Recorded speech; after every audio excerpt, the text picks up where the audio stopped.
Okay, with our saved selection sitting safely in the channels palette, I'm either able to load selection from the selection menu or type Option Command 6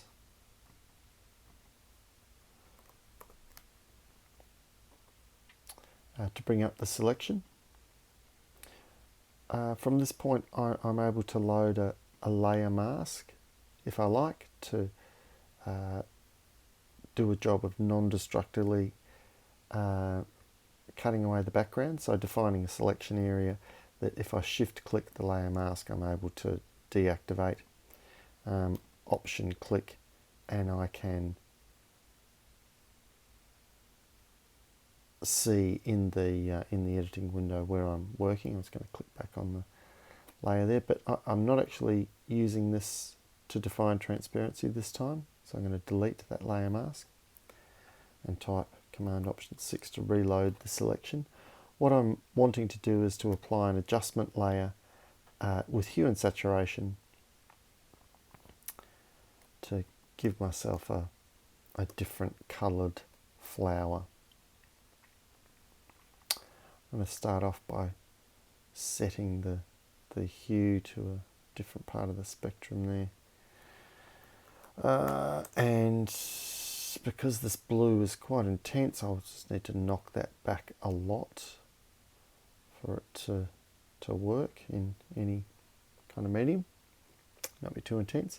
I'm going to go ahead and double click the layer mask to investigate properties. And I'm going to, I can change some of these things, for instance the density, which will allow more of the effect to into the image layer beneath, because it's reducing the density of the mask, but I want that at full density, so it's completely masking the background.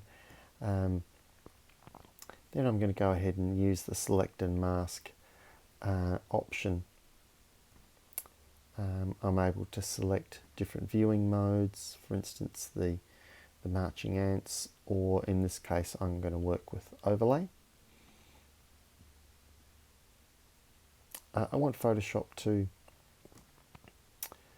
intelligently select or be aware of the radius around the selection that I'm looking at. In other words, make these effects happen that distance away from the selection edge.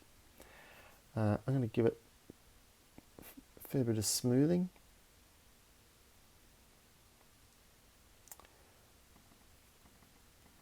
Maybe 2 or 3 pixels of feather. And I'd like to shift this selection edge away a little. That looks okay, and the output is going to be sent back to the layer mask. That's nudged it a little bit, which is not so bad. From here I might globally apply a little touch of feather to sort of bring back in